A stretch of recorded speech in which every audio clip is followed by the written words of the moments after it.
বিশ্বনবী জানিয়েছেন, মান ক্বারাআল কুরআনা, যে ব্যক্তি কোরআন পড়ে, ফাস্তাযহারাহু, এবং কোরআনকে যারা এজহার করার চেষ্টা করে, এখানে এজহার মানে প্রকাশ করা, এজহার মানে প্রচার করা, এজহার মানে দাঁড় করানো, এজহার মানে বিজয় করা।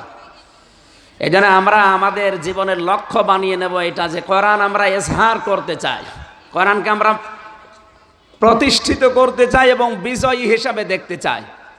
যদি আমরা হাদিসের এই বাণীটা মানতে পারি, ফাহাল্লা হালালাহু ওয়া হাররামা হারামাহু, আর হালালকে হালাল, হারামকে হারাম জেনে আমল করতে পারি, এটা জানার জন্য এই মাদ্রাসা দরকার।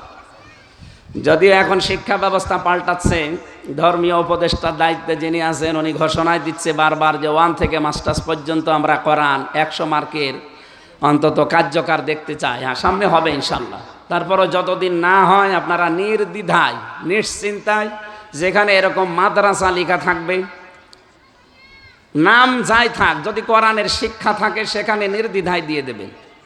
আমি গ্যারান্টি দিতে পারি আপনার সন্তান ছেলে হোক মেয়ে হোক, ও যদি মাদ্রাসা থেকে কোরআন হাদিসের উপরে কিছু জানতে পারে, 2টা বিষয় আপনি নিশ্চিন্তে থাকতে পারবেন: শেষ বয়সে আপনাকে বাড়ি থেকে তাড়িয়ে দেবে না, 2 নম্বরে জীবনেও কোনোদিন আপনার এই ছেলে আর মেয়ে নেশা করবে না। এই 2টা গ্যারান্টি আমি আপনাকে দিতে পারি যদি আপনি কোরআনের শিক্ষা তাকে দিতে পারেন। আমার 2টা মেয়ে, আরেকটা হয়েছে কেবল, তো এই 2টাকে আমি এখানে দেওয়ার, একটা তো দিয়েছি, আরেকটাও দেবো, ছোট তো ওইটা 4-5 বছর, ওটাও এখানে দিয়ে দেবো। আমার একটু দূরে বাসা, 6 রাস্তার মোড়ে, তারপরও আমি দিয়ে দেব, কারণ জানি ওনাকে ওদেরকে অন্য কোনো লাইনে দিলে এদেরকে কন্ট্রোল করার সামনে আমার কঠিন হয়ে দাঁড়াবে। আর এখানে যেভাবে আমি মাঝে মাঝে আসি, আমি মনে হয় জেল থেকে বের হয়ে বছরে 1-2-3 বার আসলাম, কিছু পর্যবেক্ষণ করে দেখেছি এদেরকে আপনি না থাকলেও মা বাবার মতো গাইডলাইন দিয়ে তারা অন্তত স্নেহের পরশ নিয়ে আস্তে আস্তে মানুষের মতো মানুষ করবে। এই দেখেন, এই চোখ দিয়ে আমি দেখেছি বিশ্ববিদ্যালয়ে, আমি তখন জাহাঙ্গীরনগরে প্রথম ভর্তি হয়েছিলাম, এই চোখ দিয়ে দেখলাম মাস্টার্সে ক্লাস চলছে আর শিক্ষককে জুতা দিয়ে পিটাচ্ছে ছাত্র। বাংলায় বলতে নেই, বলছে শালা তোরে মেরেই ফেলবো। শিক্ষক বলছে, বাবা তুই আমারে ছেড়ে দিয়ে, জীবনে আমি আর ক্লাস নেব না। বলে, না তোরে আমি বলেছিলাম ওই সিটের ব্যবস্থা করতে, অমককে দিলি না, তোরে আমি মেরেই ফেলবো। জুতা দিয়ে পিটাচ্ছে শিক্ষককে ছাত্র, এটা ছাত্র পড়ে মাস্টার্সে। আমি এ চোখ দিয়ে এটাও দেখেছি। শিক্ষক অজু করছে আর ছাত্র পায়ে পানি ঢেলে দিচ্ছে, ময়লা পরিষ্কার হয় না, হাত দিয়ে ওই জায়গাটা সাফ করছে। ছাত্র তো 2টাই, এটা কেবল মক্তবে পড়ে আর এটা মাস্টার্সে পড়ে। এর ভেতরে কোরআন আছে, এটা মানুষের মতো মানুষ হচ্ছে, আর ওটার কোরআন নেই, ওটা অলরেডি জানোয়ার হয়ে গেছে। ও মাস্টার্সে যদি শিক্ষক পিটাতে পারে, এতে আপনাকে পিটিয়ে বের করতে তো ও কোনো চিন্তা ভাবনাই করবে না। এই জন্য নির্দ্বিধায় আপনি এরকম যেখানে কোরআনের শিক্ষা হয়, সেই স্কুল নাম হোক, অসুবিধা নেই, সে যে নামেই হোক, যদি কোরআনের শিক্ষা সেখানে দেওয়া হয়, হাদিসের শিক্ষা দেওয়া হয়, অবশ্যই সেখানে দেবেন। অন্তত যেই জায়গায় পড়ে ও হালালকে হালাল, হারামকে হারাম জানতে পারে। আর এখানে অন্তত সেই ব্যবস্থা আছে, যেখানে 1 থেকে কি পর্যন্ত, এখানে দাখিল পর্যন্ত অলরেডি আছে, আর বেসিক নিয়মটা এর ভেতরে চলে আসে। এরপরে তো বড় বড় যে প্রতিষ্ঠানগুলো আছে, আপনারা কুষ্টিয়ার কুয়াতুল ইসলাম কামিল মাদ্রাসা আছে, এরপরে বাইরে দিতে চাইলে বড় বড় জায়গায় দেবেন, কোনো অসুবিধা নেই। তো বেসিকটা এখান থেকে তৈরি করে নিন।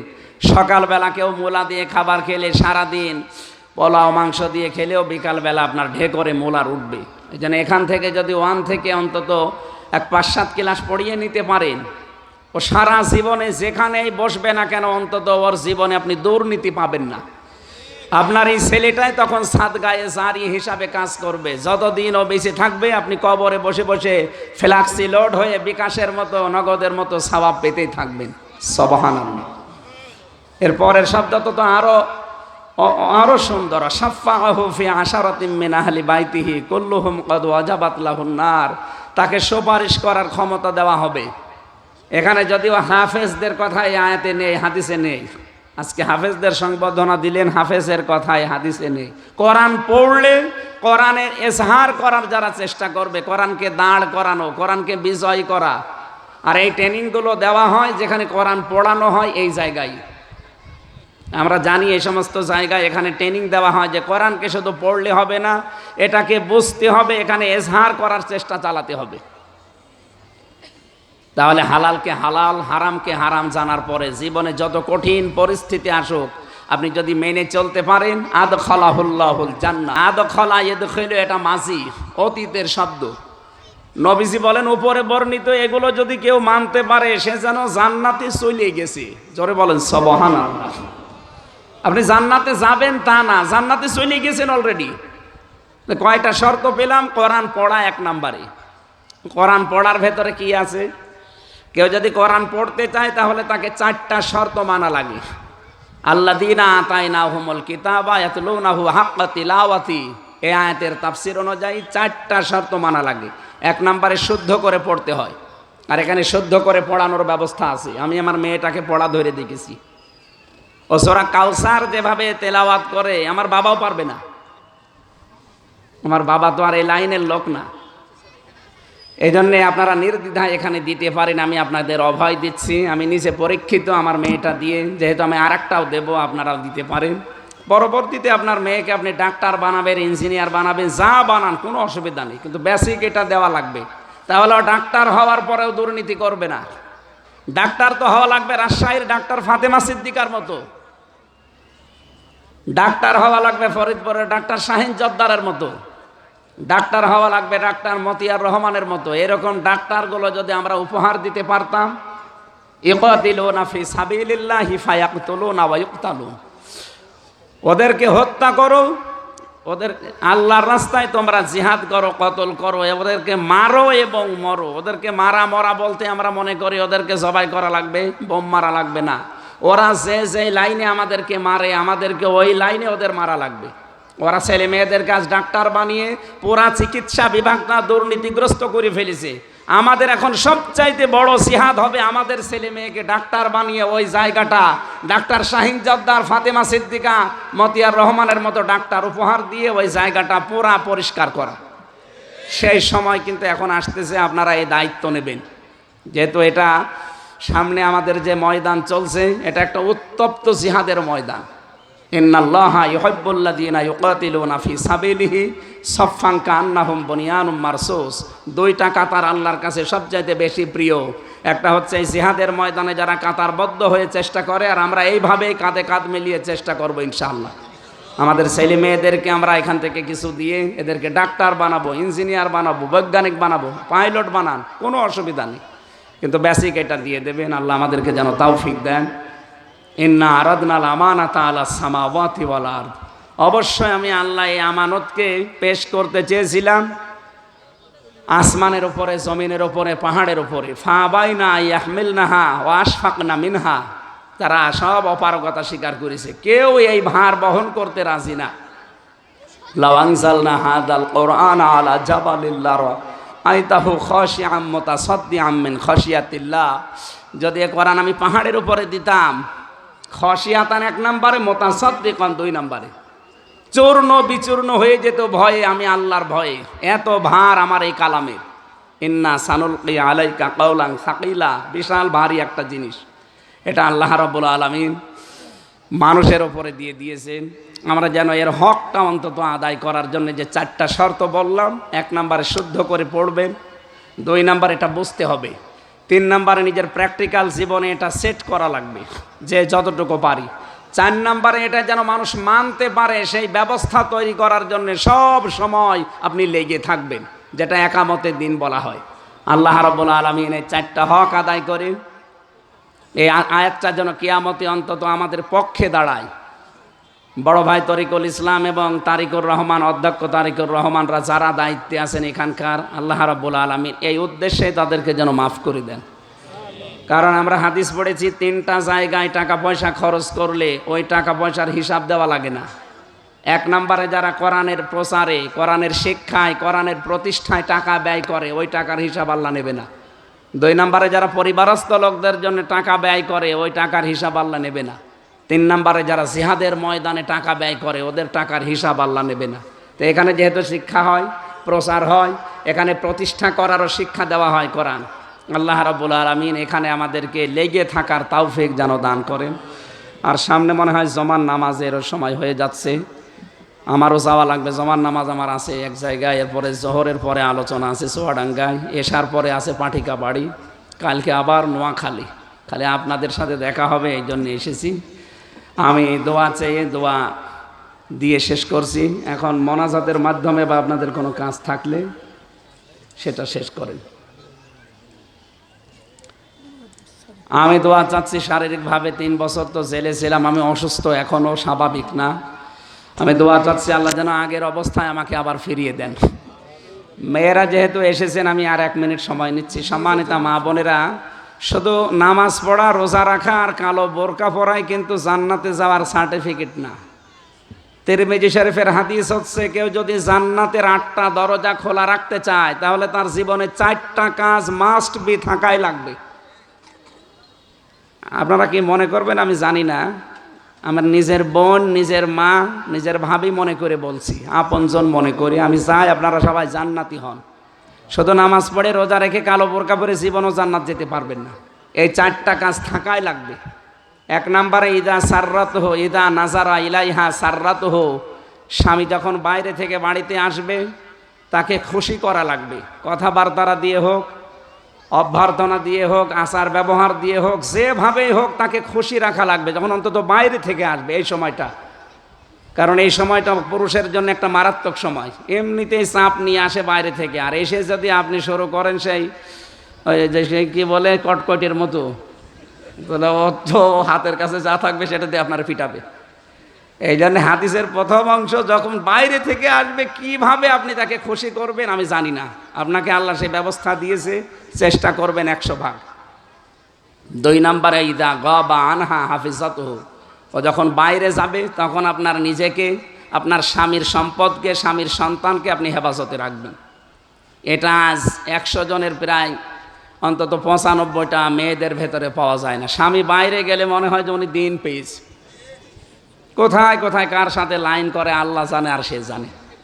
এটা বন্ধ করা লাগবে। 3 নম্বরে অতুইনু আলা দীনি যাওজাতিহা, এটাই আসল বিষয়। আপনার স্বামী যদি দ্বীনের কাজ করে, ইসলামের কাজ করে, মানবতার সেবা করে, তাহলে তাকে ছাড় দেবেন, সময় দেবেন, তাকে অন্তত তাকে উৎসাহ দেবেন। ঠিক আছে, তুমি যা করছো আমি সময় দিলাম, আমার কষ্ট হলেও। আপনি কিয়ামতে জান্নাতের 8টা দরজায় এই কাজের কারণে খোলা পাবেন। সুবহানাল্লাহি ওয়া বিহামদিহি। খাদিজাতুল কুবরার কথা বলছিলাম যে তাকে আল্লাহ জান্নাত বানিয়ে, ঘর বানিয়ে নিজে পাঠিয়ে দিয়েছেন সুসংবাদ দিয়ে, যে এইটা তার জন্য আলাদা একটা ঘর। অথচ তিনি জীবনে নামাজ পড়েননি 1 ওয়াক্ত, রোজা রাখেননি জীবনে একটাও, হজও করেনি একবারও, যাকাতও দেয়নি জীবনে। অথচ এই বিধানগুলো সব খাদিজার ইন্তেকালের পরে নাজিল হওয়া। একটা জীবনে নামাজ পড়লেন না, রোজা রাখলেন না, হজ করলেন না, যাকাত দিলেন না, অথচ জান্নাতে আল্লাহ ঘর বানিয়ে পাঠিয়েছেন। কেন? একটাই কারণ, তিনি তার স্বামীকে সাহায্য করেছিলেন। তার জীবনের যা ছিল সব স্বামীর পায়ে দিয়েছিলেন। আপনার তো আমি দেওয়ার জন্য না, শুধু একটু সাপোর্ট দেওয়ার জন্য বলছি। 4 নম্বরে, আপনার স্বামী যদি কোনো জায়েজ হুকুম করে, যেটা পছন্দ করে, যে জায়েজ, এটা জীবন থাকতে আপনাকে মানা লাগবে।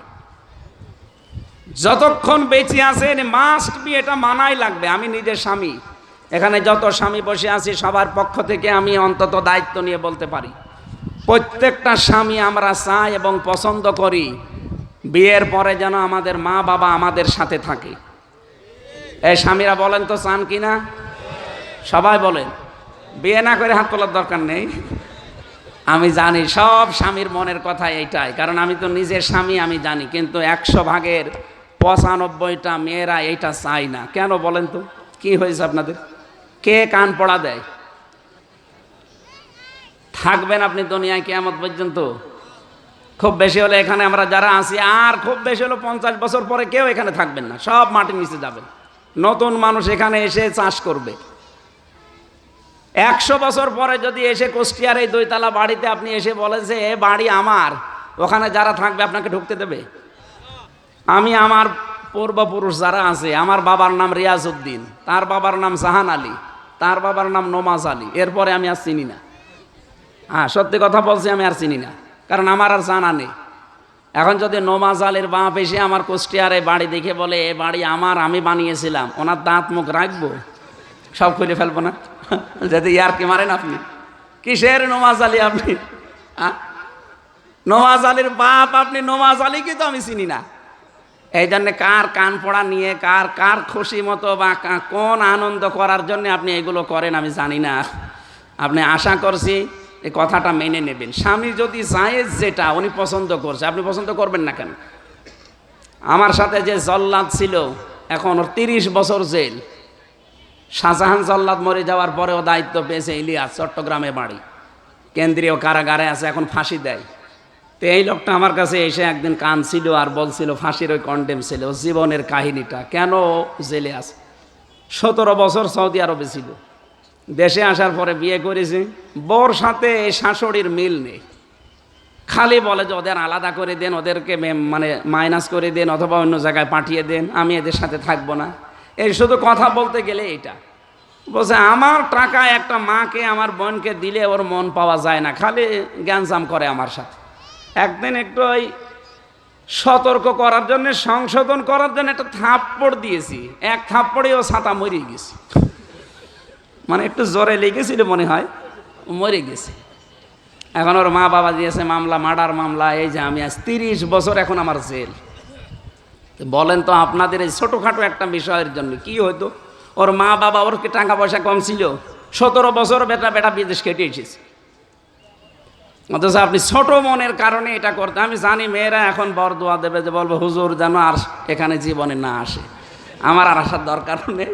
কিন্তু আমি চাই আপনারা যেন বেঁচে যান, কিয়ামতে ধরা খেয়ে যাবেন। কিন্তু স্বামী যেটা পছন্দ করে যদি জায়েজ হয়, জীবন থাকতে আপনাকে মানা লাগবে।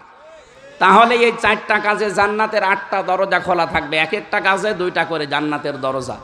আল্লাহ আমার এই মাকে, এই বোনকে, এই ভাবিকে, এদেরকে যেন খাদিজাতুল কুবরার মতো বানিয়ে দেন, আমিন। সাল্লাল্লাহু আলাইহি ওয়াসাল্লাম জানিয়েছেন, এক ব্যক্তিকে আল্লাহ ডাক দিয়ে বলবে, একজন শহীদকে, কেন শহীদ হয়েছিলে? লোকটা বলবে শহীদ হয়েছি তোমার দিন বুলন্দ করার জন্য। আল্লাহ বলবেন না, তোমার মনের খবর আমি জানি।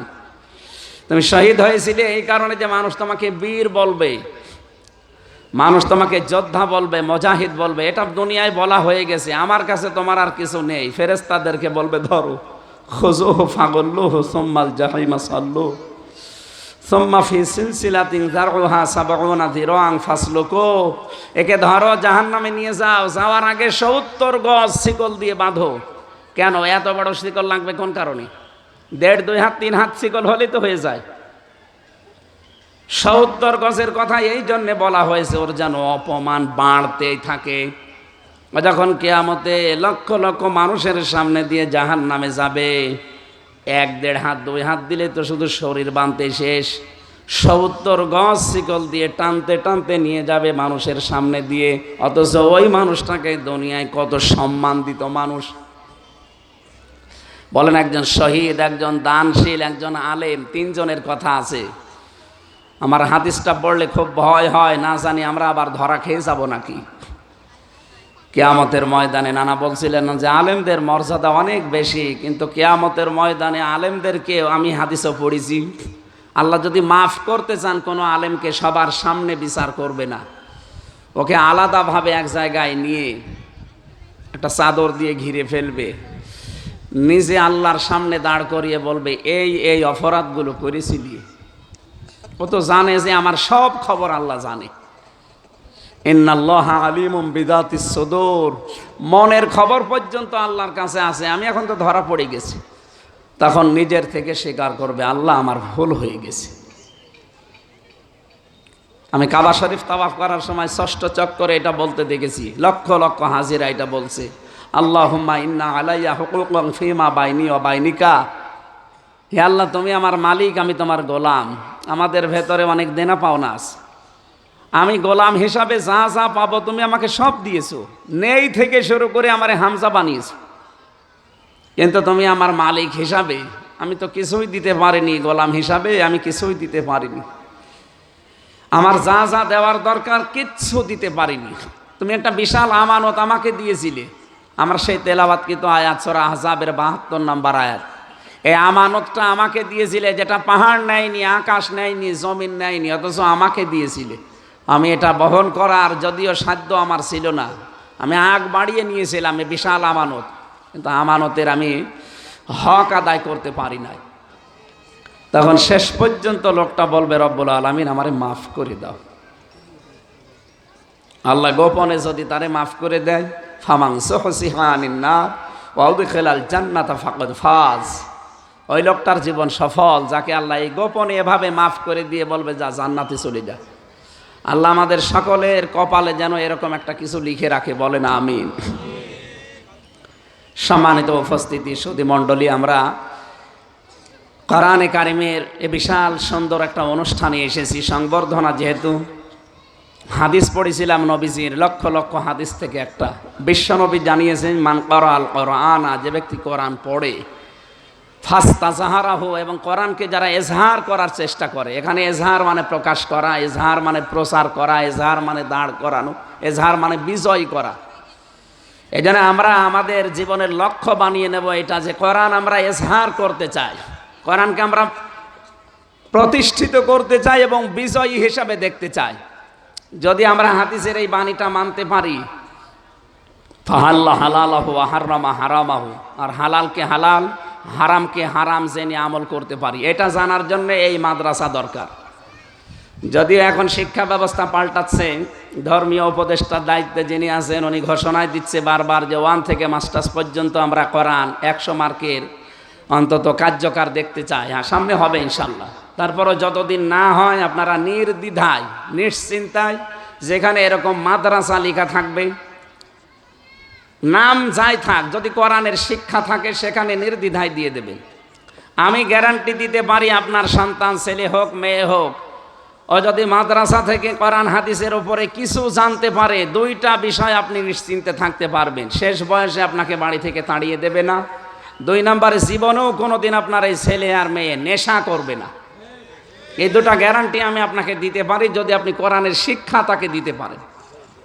আমার 2টা মেয়ে, আর একটা হয়েছে কেবল, তো এই 2টাকে আমি এখানে দেব। একটা তো দিয়েছি, আর একটাও দেবো। ছোট তো ওইটা 4-5 বছর, ওটাও এখানে দিয়ে দেবো। আমার একটু দূরে বাসা, 6 রাস্তার মোড়ে, তারপরও আমি দিয়ে দেব। কারণ জানি ওদেরকে অন্য কোনো লাইনে দিলে এদেরকে কন্ট্রোল করার সামনে আমার কঠিন হয়ে দাঁড়াবে।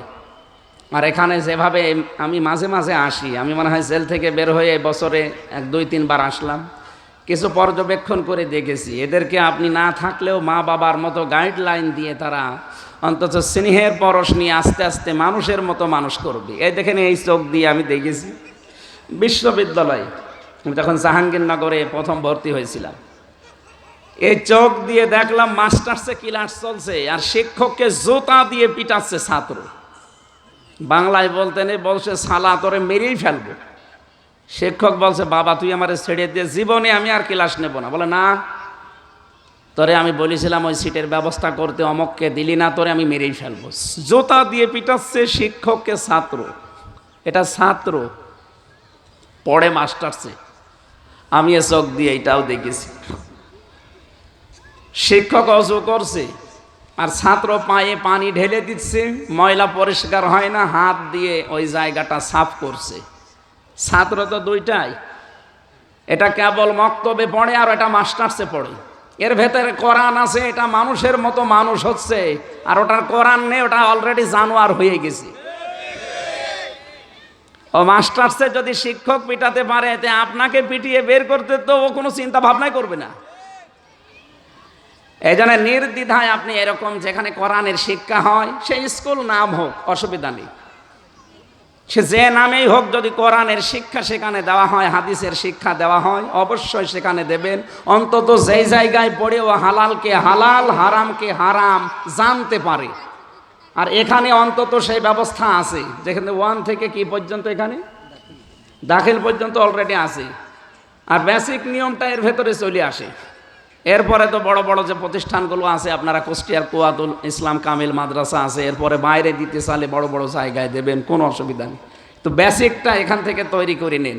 সকালবেলা কেউ মূলা দিয়ে খাবার খেলে, সারাদিন পোলাও মাংস দিয়ে খেলেও বিকালবেলা আপনার ঢেকরে মোলার উঠবে। এই জন্য এখান থেকে যদি 1 থেকে অন্তত 5-7 ক্লাস পড়িয়ে নিতে পারেন, ও সারা জীবনে যেখানেই বসবে না কেন, অন্তত ওর জীবনে আপনি দুর্নীতি পাবেন না।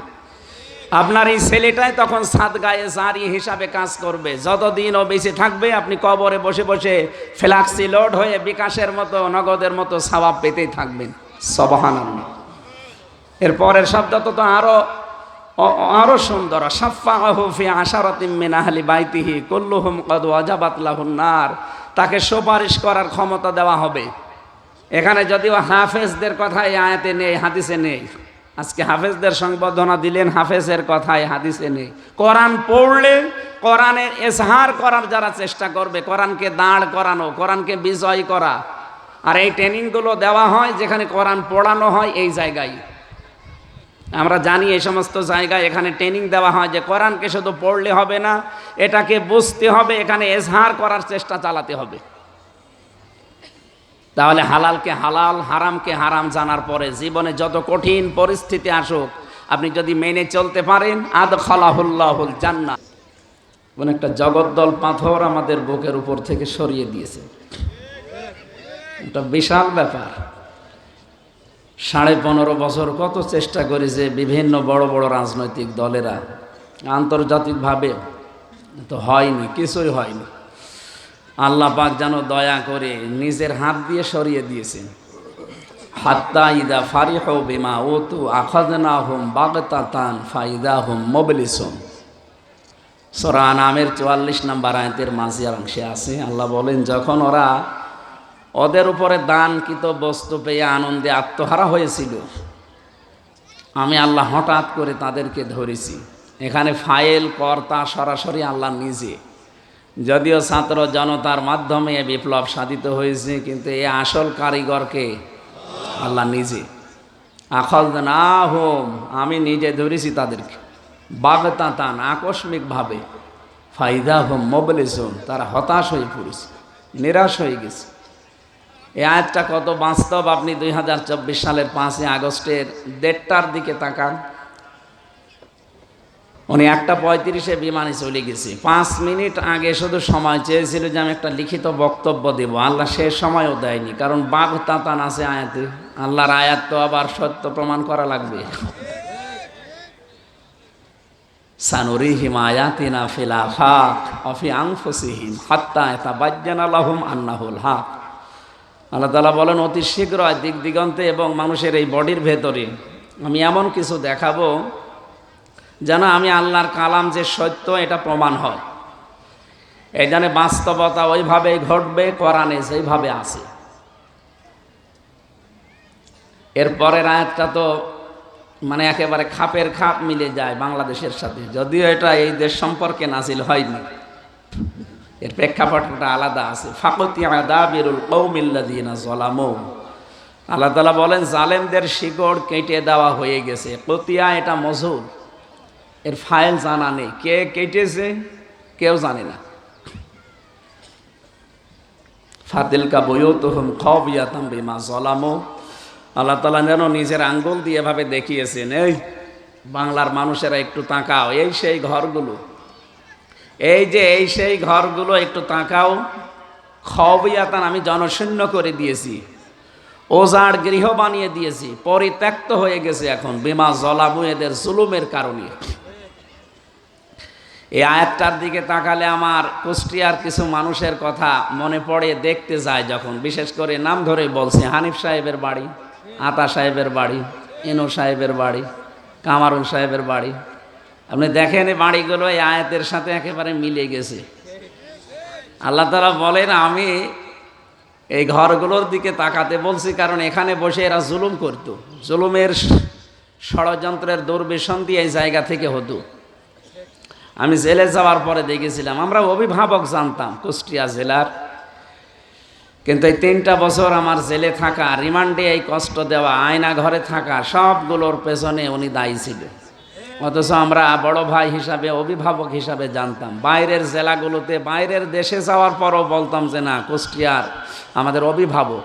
আপনি রাজনৈতিক দল আলাদা করতেই পারেন, এবেলা আপনি আমার মতো একটা ছোট মানুষকে এইরকম এত নিচে নামিয়ে দিলেন।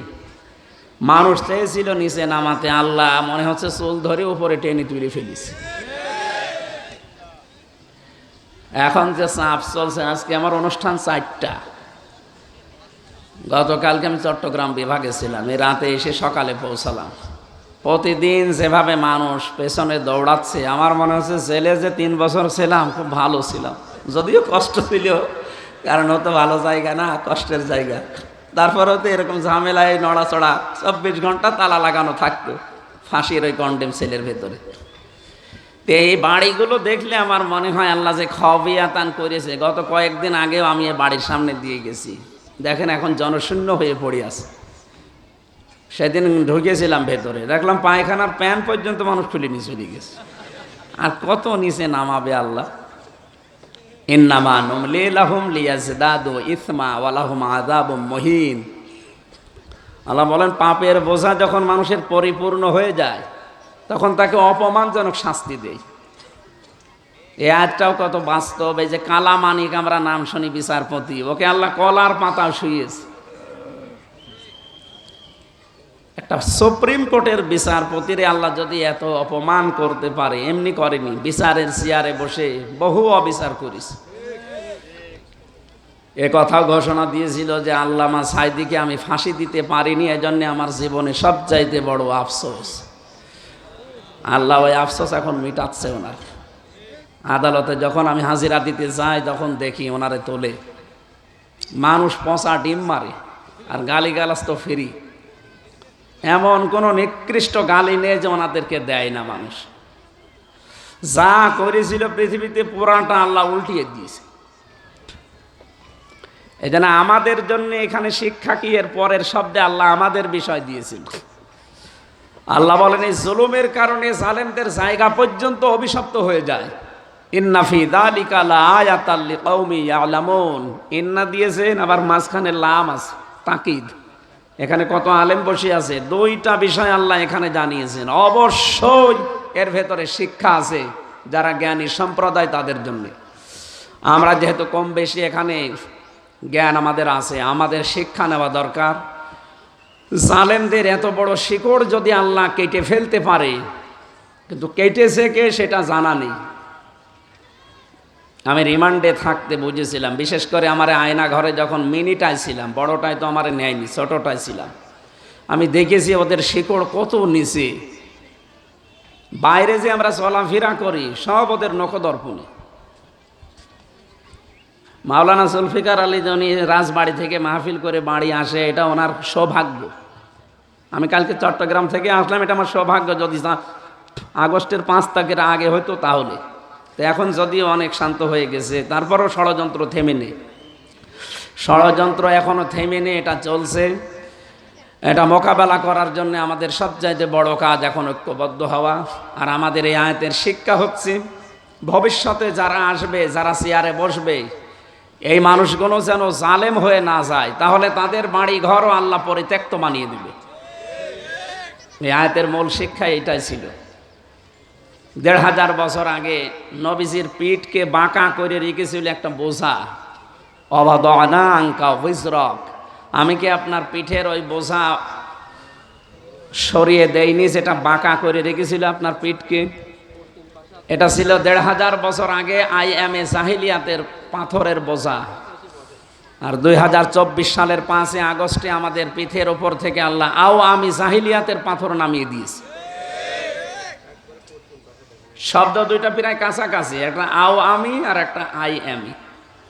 কথা বলেন না কেন? কাজও তাদের কাছাকাছি ছিল। আপনি ইতিহাস পড়ে দেখবেন, IMA জাহিলিয়াতের যুগের ওই সমস্ত জামানার ইতিহাস আমি পড়ে দেখেছি। ওদের সাথে এদের একটা বেশি ছিল। ওদের 14টা কর্মসূচি পেয়েছিলাম, আর এদের 15টা। ওদের অতগুলো ছিল, 15 নম্বরে আমি এইটা পাইনি। IMA জাহিলিয়াত যুগে যদি কেউ বাড়ি থেকে বের হতো, তার বাড়ির লোকজন তো অন্তত এই বিশ্বাস ছিল যে আমার বাবা আমার ছেলে আবার ফিরে আসবে। এই বিশ্বাস তাদের ছিল যে না, তারা ফিরে আসবে।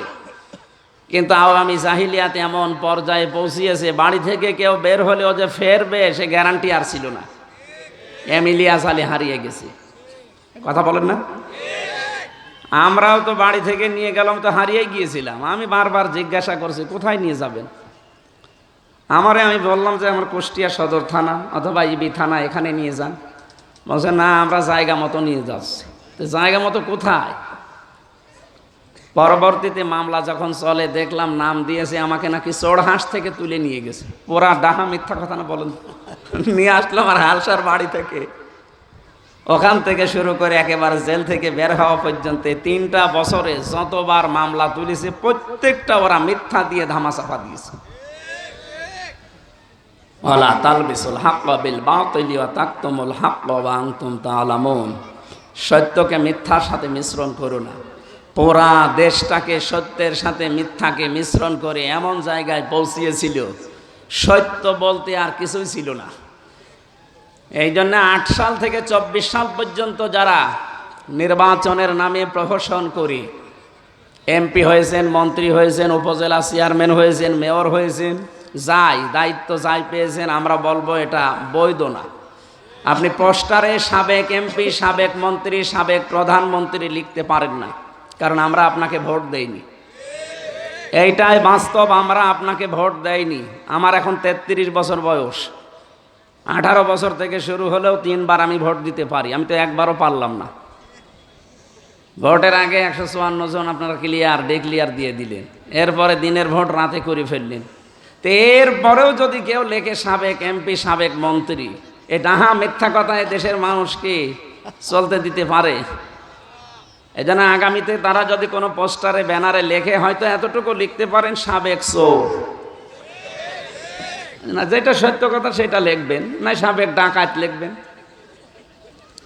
না আরো কিছু আছে। এটা যে কত বাস্তব আমি তো নিজে দেখেছি। আমার সাথে থানায়, ওই জেলখানায় এক ওসি ছিল, ফাঁসির কন্ডেম ছেলে মাঝে মাঝে আসতো, এসে আমারে বলছে, হামজা ভাই আপনি কত অনেক দিন হয়ে গেল, আমি একটা তওবা করেছিলাম, দেখেন তো আমার তওবা কত দূর গেল। বলেন যে নির্বাচনে আমি আমার লোকজন নিয়ে রাত 12টার পর থেকে ভোট কাটা আরম্ভ করলাম, একেবারে ফজর পর্যন্ত। বাক্স ভর্তি করে জায়গা মতো পাঠিয়ে দিলাম। আমি পবিত্র হওয়ার জন্য গোসল করলাম, ওযু করার পরে 2 রাকাত নফল নামাজ পড়লাম, পড়ে বললাম আস্তাগফিরুল্লাহ। আমার এই তাওবা কি হয়েছে? কিসের তাওবা করেন আপনি? আপনি কি আল্লাহর কাছে অপরাধ করেছেন যে আস্তাগফিরুল্লাহ পড়েন? আপনি তো অপরাধ করেছেন হামজার কাছে। একটা এমপি বানাতে 3.5 থেকে 4 লাখ হামজার বউ লাগে নাকি? লাগে না? তা আপনি সবারটা একবারে দিয়ে বলছেন যে আমি আস্তাগফিরুল্লাহ। তা আপনি অপরাধ করলেন হামজার কাছে আর তার পরিবারের কাছে, আর মাফ চাচ্ছেন আল্লাহর কাছে। মাফ চাওয়া তাওবা করার নিয়মটা এটা না। তাওবা করার নিয়ম হচ্ছে অপরাধ যার কাছে স্বীকার করবেন তার কাছে, এটা প্রথম নিয়ম। আমরা এদেশে এই নিয়মটা করি না। অপরাধ করি একজনের কাছে আর ক্ষমা চায় আর একজনের কাছে, না আপনার তাওবা হবে না। ইস্তেগফার সব সময় করা যায়, ইস্তেগফার করেন আস্তাগফিরুল্লাহ আস্তাগফিরুল্লাহ, আপনার পেছনের অপরাধ মাফ হবে। কিন্তু কোনো মানুষ যদি তাওবা করে, এই তাওবা করলে ওর জীবনের অপরাধ আল্লাহ আর রাখবে না, পুরাটা পাল্টিয়ে ফাউলাইকা ইউবাদদিলুল্লাহু সাইয়্যাতিহিম হাসানাত, একটা অপরাধও রাখবে না। সাইয়্যাতও বহু বচন, হাসানাতও বহু বচন। আল্লাহ যেন নিজের কুদরতি আঙ্গুল এভাবে দিয়ে জানিয়েছেন, এই যে মডেল ইনস্টিটিউটে যারা বসে আছে নারী পুরুষ, এই মানুষগুলো ফাউলাইকা, এই মানুষগুলো যদি তাওবা করে, এদের তাওবার এই 3টা শর্ত যদি পাওয়া যায়, আমি আল্লাহ বলছি একটা অপরাধও তাদের রাখবো না, সবগুলো মাফ করে দিয়ে নেকি দিয়ে পরিবর্তন করে দেব। সুবহানাল্লাহ। ওই দিন ওনারে বলেছিলাম যে স্যার আপনার তাওবা তো হয়নি, আপনি অপরাধ করেছেন যাদের কাছে, আগে তাদের কাছে স্বীকার করবেন। 2 নম্বরে তারা যদি স্বীকার করার পরে ক্ষতিপূরণ চায়, ওই ক্ষতিপূরণ দেবেন। মাওলানা বসে আছে, বলেন আপনি আস্তাগফিরুল্লাহ পড়লে আল্লাহর কাছে অপরাধ করলে মাপ পাবেন, বান্দার কাছে অপরাধ করলে আগে তার কাছে স্বীকার করে এবং তার যে ক্ষতি করেছেন ওই ক্ষতিপূরণটা দিয়ে আস্তাগফিরুল্লাহ পড়বেন। এই 15.5 বছরে আপনার কারণে অনেক মানুষ এই চেয়ার থেকে এই চেয়ারে উঠতে পারে নাই, এরকম দৃশ্য বাংলাদেশে ছিল না? আপনার কারণে অনেকে ব্যবসা করতে পারে নাই, আপনার কারণে বাড়িতে পর্যন্ত থাকতে পারে নাই 15 বছর। সব যোগ্যতা আছে, তারপরে উপরে চেয়ারে উঠতে পারবে না কেন? পেছনে দলীয় পরিচয় নেই। আমি কি বেশি বললাম? এইটাই ছিল 15.5 বছরে। গুম, খুন, হামলা, মামলা, মিথ্যা সাক্ষী এবং আয়না ঘর পর্যন্ত বানিয়েছিলেন যারা, তারা যদি এখন শুধু আস্তাগফিরুল্লাহ পড়েই মাপ পেতে চান, জীবনও মাফ হবে না। এই জন্য অপরাধ যার কাছে করেছেন তার কাছে যে স্বীকার করবেন আর তার ক্ষতিপূরণ দিয়ে দেবেন। এই যে আমার 3টা বছর লস করলেন, আমার বাবার কাছ থেকে প্রায় 30 লাখের উপরে টাকা খেয়েছেন। সেদিন আমার মামলার আয়ু কল দিয়ে বলছে, হুজুর মাফ করে দিয়ে। কিসের মাফ? আগে টাকা ফেরত দেন। আগে টাকা ফেরত দিয়ে যাবেন, এরপরে মাফ চাবেন। কয়দিন আগে, এই তো আগস্টের খুব বেশি হলেও 8-10 দিন আগে একটা মাহফিল ছিল বগুড়াতে। আমার শেষ, অথচ ওসি সাহেব এসে প্রায় 2 কিলোমিটার আমারে তাড়িয়েছে।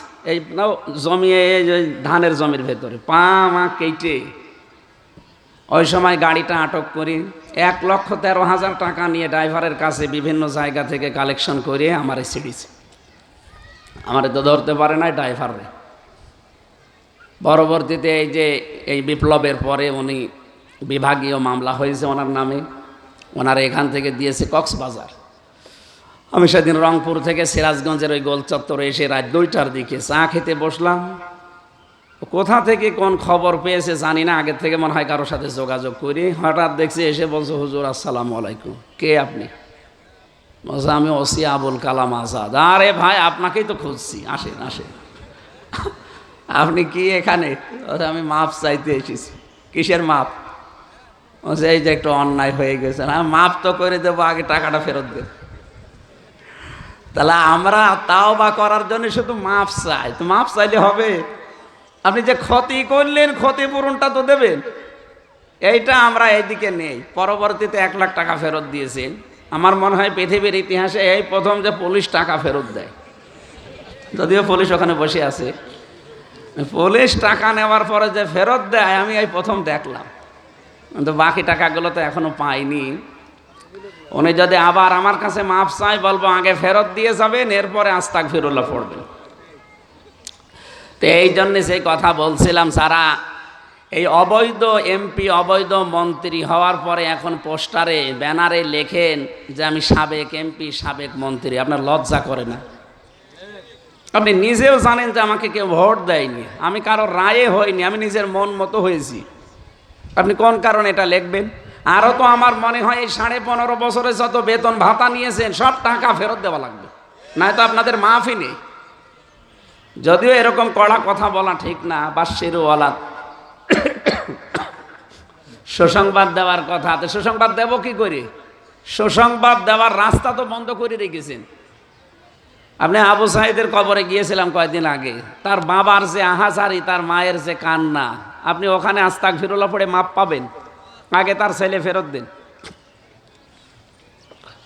এই জন্য আমার স্টেট কার্ড কথা, সাপ কথা, এই অপরাধ আমরা যার কাছে করব, স্বীকার করব তার কাছে। কত মানুষ হজে যাওয়ার পরে দেখি কাবার ওই যে গিলাপ ধরে অথবা কাবার দেওয়াল ধরে কান্নাকাটি করে। কি হয়েছে? বাংলাদেশে হয়তো কারো টাকা আত্মসাৎ করেছে, টাকা মেরে দিয়েছে, অথবা জমি জায়গা ফাঁকি দিয়েছে, ও কাবা শরীফে এসে কাঁদতেছে। একটা পাগলামি না বলেন তো এটা? এখান থেকে 6,500 কিলোমিটার দূরে কাবা শরীফ। আপনি অপরাধ করলেন বাংলাদেশে আর কাঁদছেন কাবা শরীফ এসে, এই একটা কথা হইল? অপরাধ যার কাছে ক্ষমা লাগবে, আল্লাহ এটা আমাদের বোঝার তৌফিক দিন, এবং অনুশোচনা করা লাগবে, অনুতপ্ত হওয়া লাগবে। অনুশোচনা, অনুতপ্তবার মন থেকে আসা লাগবে, লোক দেখানোর জন্য না। বাংলাদেশের অধিকাংশ কাজ, ইসলামী মাইন্ডের বলেন, জেনারেল মাইন্ডের সবগুলো কাজ এখন বেশিরভাগ সব লোক দেখানো হয় না। আমাদের এখলাস লাগবে। যার ভেতরে এখলাস যত বেশি হবে, দেখবেন তার কথাবার্তার আর তাসির তত বেশি তৈরি হবে। আমিরে জামাত ডাক্তার শফিকুর রহমান হাফিজাহুল্লাহ, লোকটার সাথে আমি ছিলাম জেলখানায়। লোকটার যে আমল, তার যে এখলাস, আল্লাহর প্রতি যে তাওয়াক্কুল, আমি তো পাশে থেকে দেখেছি। আমরা 8-10 ঘন্টা কথা বললে যা হয়, উনি 1.5 মিনিট কথা বললেই তাই হয়। আপনার কথার ভেতরে তাসির আসবে কখন? আপনার ভেতরে তো সেই জিনিস থাকা লাগবে। এই জন্য সবচাইতে বেশি দরকার আমাদের এখলাস। ওমা উমিরু ইল্লা লিয়াবুদুল্লাহ মুখলিসিনা লাহুদ্দিন, আদেশই করা হয়েছে আমি যেন এখলাসের সাথে ইবাদত বন্দেগী করি। আমাদের ইবাদত বন্দেগী সব লোক দেখানো হয়ে যায়, রিয়া এসে যায়। এই জন্য আমাদের ভেতরে তাসির নেই। আমরা চেষ্টা করব নবী রাসূলদের মতো সাহাবীদের মতো ইখলাস নিয়ে কাজ করা। আমার সবচাইতে বেশি ভয় লাগে ওই হাদিসটা পড়লে আর শুনলে। কিয়ামতে নবীজি সাল্লাল্লাহু আলাইহি ওয়াসাল্লাম জানিয়েছেন, এক ব্যক্তিকে আল্লাহ ডাক দিয়ে বলবে, একজন শহীদকে, কেন শহীদ হয়েছিলে? লোকটা বলবে, শহীদ হয়েছি তোমার দিন বুলন্দ করার জন্য। আল্লাহ বলবেন, না, তোমার মনের খবর আমি জানি। তুমি শহীদ হয়েছিলে এই কারণে যে মানুষ তোমাকে বীর বলবে, মানুষ তোমাকে যোদ্ধা বলবে, মুজাহিদ বলবে, এটা দুনিয়ায় বলা হয়ে গেছে। আমার কাছে তোমার আর কিছু নেই। ফেরেশতাদেরকে বলবে, ধরো, খুযুহু ফাগুল্লুহু সুম্মাল জাহিমা সাল্লু সুম্মা ফি সিলসিলাতিন যারউহা সাবউনা যিরাআন ফাসলুকু। একে ধরো, জাহান্নামে নিয়ে যাও, যাওয়ার আগে 70 গজ শিকল দিয়ে বাঁধো। কেন এত বড় শিকল লাগবে? কোন কারণে? 1.5, 2 হাত, 3 হাত শিকল হলেই তো হয়ে যায়। 70 গজের কথা এই জন্যে বলা হয়েছে, ওর যেন অপমান বাড়তেই থাকে। যখন কিয়ামতে লক্ষ লক্ষ মানুষের সামনে দিয়ে জাহান্নামে যাবে, 1, 1.5 হাত, 2 হাত দিলে তো শুধু শরীর বাঁধতে শেষ। 70 গজ শিকল দিয়ে টানতে টানতে নিয়ে যাবে মানুষের সামনে দিয়ে। অথচ ওই মানুষটাকে দুনিয়ায় কত সম্মান দিত মানুষ। বলেন, একজন শহীদ, একজন দানশীল, একজন আলেম, 3 জনের কথা আছে।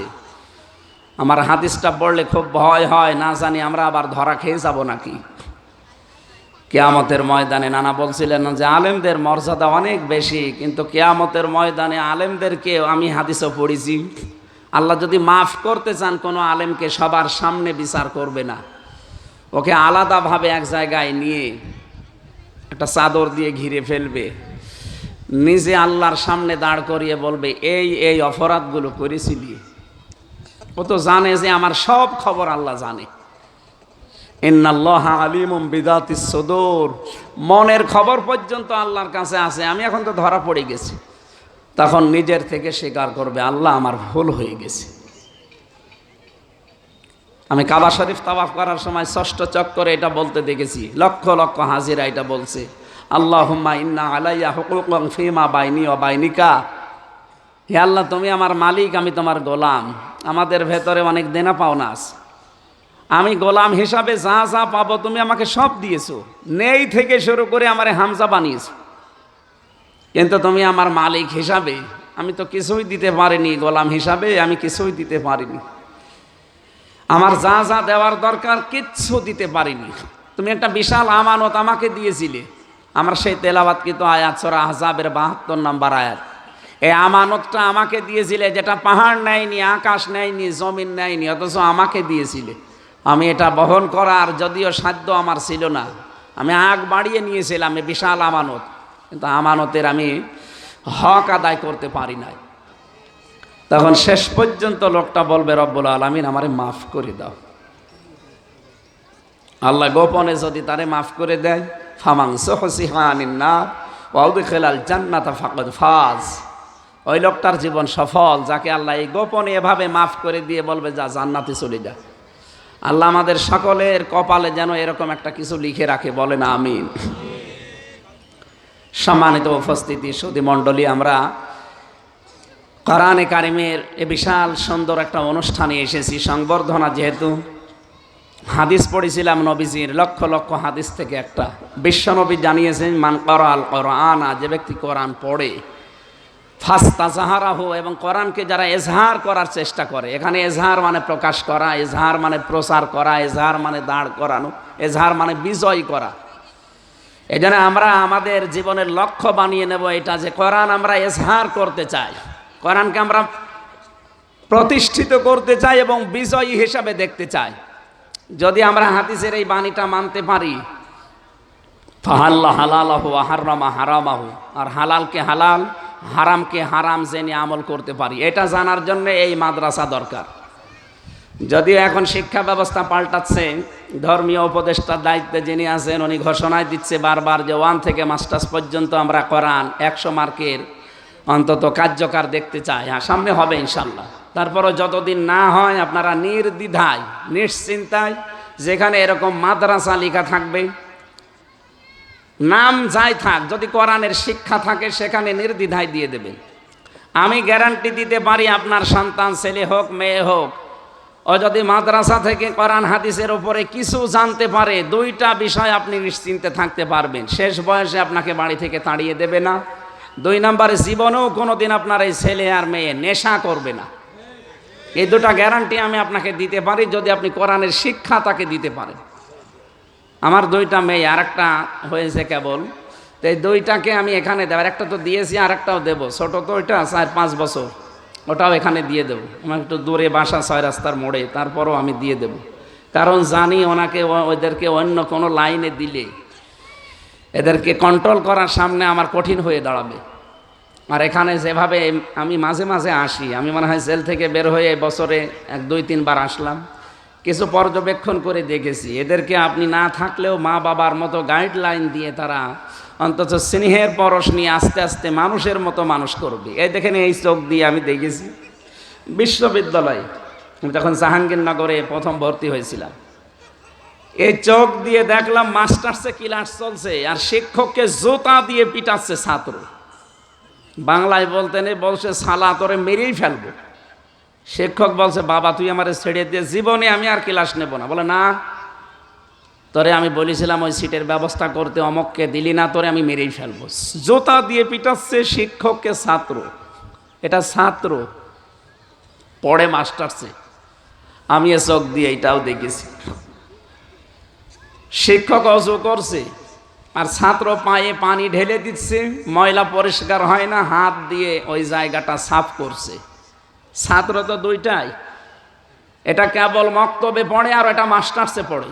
এর ভেতরে কোরআন আছে, এটা মানুষের মতো মানুষ হচ্ছে, আর ওটার কোরআন নেই, ওটা অলরেডি জানোয়ার হয়ে গেছে। ও মাস্টার্সে যদি শিক্ষক পিটাতে পারে, এতে আপনাকে পিটিয়ে বের করতে তো ও কোনো চিন্তা ভাবনাই করবে না। এই জন্য নির্দ্বিধায় আপনি এরকম যেখানে কোরআনের শিক্ষা হয়, সেই স্কুল নাম হোক, অসুবিধা নেই, সে যে নামেই হোক, যদি কোরআনের শিক্ষা সেখানে দেওয়া হয়, হাদিসের শিক্ষা দেওয়া হয়, অবশ্যই সেখানে দেবেন। অন্তত যেই জায়গায় পড়ে ও হালালকে হালাল, হারামকে হারাম জানতে পারে। আর এখানে অন্তত সেই ব্যবস্থা আছে, যেখানে 1 থেকে কি পর্যন্ত, এখানে দাখিল পর্যন্ত অলরেডি আছে, আর বেসিক নিয়মটা এর ভেতরে চলে আসে। এরপরে তো বড় বড় যে প্রতিষ্ঠানগুলো আছে, আপনারা কুষ্টিয়ার কুয়াতুল ইসলাম কামিল মাদ্রাসা আছে, এরপরে বাইরে দিতে চাইলে বড় বড় জায়গায় দেবেন, কোনো অসুবিধা নেই। তো বেসিকটা এখান থেকে তৈরি করে নিন। সকালবেলা কেউ মূলা দিয়ে খাবার খেলে, সারাদিন পোলাও মাংস দিয়ে খেলেও বিকালবেলা আপনার ঢেকরে মোলার উঠবে। এই জন্য এখান থেকে যদি 1 থেকে অন্তত 5-7 ক্লাস পড়িয়ে নিতে পারেন, ও সারা জীবনে যেখানেই বসবে না কেন, অন্তত ওর জীবনে আপনি দুর্নীতি পাবেন না। আপনার এই ছেলেটাই তখন সাদগায়ে জারি হিসাবে কাজ করবে। যতদিন ও বেঁচে থাকবে, আপনি কবরে বসে বসে ফ্ল্যাক্সি লোড হয়ে বিকাশের মতো, নগদের মতো সওয়াব পেতেই থাকবেন। সুবহানাল্লাহ। এর পরের শব্দ তো আরো সুন্দর, শাফাআহু ফি আশারাতিন মিন আহলি বাইতিহি কুল্লুহুম ক্বাদ ওয়াজাবাত লাহুন নার। তাকে সুপারিশ করার ক্ষমতা দেওয়া হবে। এখানে যদিও হাফেজদের কথা এই আয়াতে নেই, হাদিসে নেই।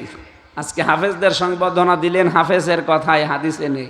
কোরআন পড়লে কোরআনের এজহার করার যারা চেষ্টা করবে, কোরআনকে দাঁড় করানো, কোরআনকে বিজয় করা, আর এই ট্রেনিংগুলো দেওয়া হয় যেখানে কোরআন পড়ানো হয়, এই জায়গায় আমরা জানি এই সমস্ত জায়গায় এখানে ট্রেনিং দেওয়া হয় যে কোরআনকে শুধু পড়লে হবে না, এটাকে বুঝতে হবে, এখানে এজহার করার চেষ্টা চালাতে হবে।